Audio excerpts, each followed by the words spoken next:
We're not here to tell you what religion to practice. We're not here to condemn your lifestyle, how you're living. We're not here for none of that. In a dream, I saw a city invincible. That's the motto of my hometown, Camden, New Jersey. One of those classic American cities that used to be a symbol of industry, but today, the rest of the world sees it as a shell of its old self. Violence and murder and shooting affects us all. It's true. Violence has been impacting the community for some time, and I know because too many of my friends fell victim. We must stop the shootings in our community. We must stop the murder. Loss of life in Camden is a symptom of a disease that has become all too common in America. In the absence of opportunities, can we actually be shocked by frustration and conflict? Some people here are working hard to rebuild that invincible city with the movement they're calling Cure for Camden.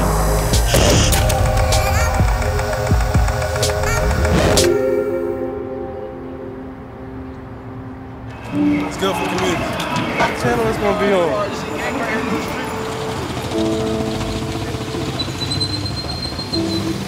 Violence has such a hold on our city. You know, it's just kind of become ingrained in the city, and you know, this is something that we trying to change. Camden is a small city with fewer than 80,000 people. Once home to the nation's largest shipbuilders and bustling businesses, today it's better known for some of the highest poverty and crime rates in America. In 2014, there were nearly 1,000 cases of aggravated assault, over 250 of those involving a firearm. And with 42% of the population living below the poverty line, Camden is the poorest city in the nation. Residents like Malik have lived it. What makes them so effective at turning kids away from fighting or crime is the fact that they once took part in it.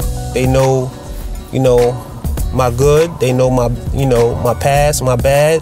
So, you know, when I'm coming to them, I'm coming to them with, you know, a message that they can relate to, and they know that it's real. Like, I'm not just shooting smoke.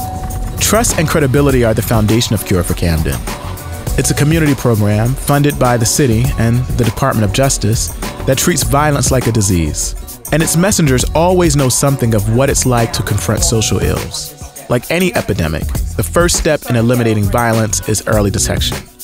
The people who do this early preventative care are called interrupters. Last year, one incident will always stick out. And we were down in the park, and this happened downtown. Individual got murdered. He walked up on a situation where some younger guys were, and he started having a conversation, and he got shot in the face. Some of the members of our team knew them intimately. They grew up in the streets with them. They had good relationships with some of the family members, and actually was able to interrupt an incident that was planned to take place. Charles spends most of his evenings walking around Camden spreading their message. Sometimes planned, sometimes spontaneous, these conversations have the potential to be transformative. Usually, when people get shot or hurt, the concern is, even from some of the family members, who did it? Sure. And they never ask why or anything like that. Who did it? And it's not to go see the policeman or anything about trying to fix that. And so a lot of times young men try to take that into their own hands, and then the problem get worse. Acknowledging someone's heartache is make or break. It's the line between perpetuating indifference and the start of new social norms. Once at-risk individuals are found, Cure for Camden pairs them with outreach workers who sets them on a new path. And that's where Malik comes in. This is where my house used to be. I used to live right here. That gray house that's right there where the stop sign is at? Oh yeah, this is my neighborhood. I lived here when I was at Camden High and Morgan Village. My kid's uncle lived right there on that street next to the store. Like, that store is still there? Yeah, that store's still there. They still out here doing what they do. We meeting people where they at. We understand that it's hard out here in these streets, so you gotta do what you gotta do, you know what I mean? But what about if you wanna change?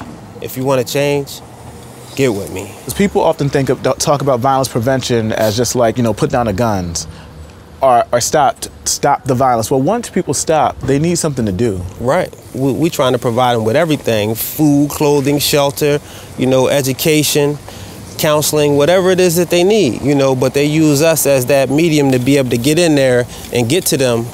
You know, I might need a check from one of these colleges. I'm dropping so many guys off over there, you know, they getting these educations, like, and these is like people that you would call, you know, convicted felons. You know, I like to call them returning citizens. you know, because they coming back to the same thing that they left out to. What makes Cure for Camden so exceptional is their desire to literally walk the walk.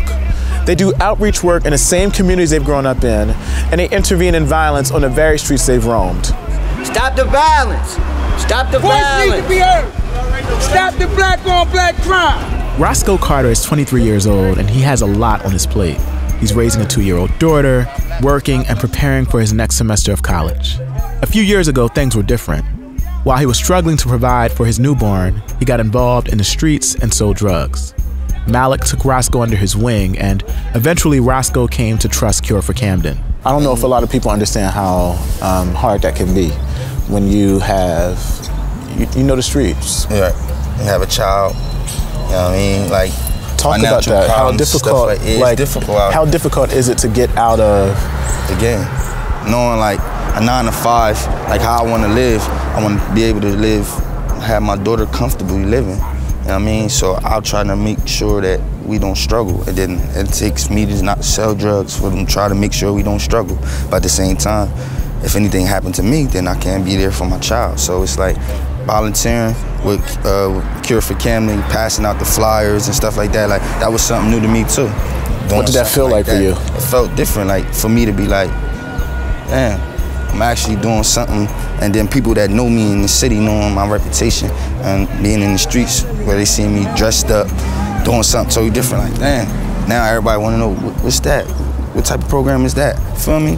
That I can participate and make my city a better place, I'm going to do it. Cure for Camden is a roadmap for how we can deal with violence in disenfranchised communities. People need access to more than just hope. They need connections to jobs, resources, and mentors too. It's a new model, meant to challenge us to think differently about violence and culpability. It's not about single individuals. Poverty and violence are a moral outrage. They're a sign of our collective failure. Roscoe is proof that this model works. He's now enrolled in Camden County College and just graduated from a 6-month AmeriCorps program, which provided him with professional and practical skills. At one time, Roscoe might have been seen as the bad guy, but here he is now. Through the mentorship of Malik and Cure for Camden, he's doing so much good for himself and his community.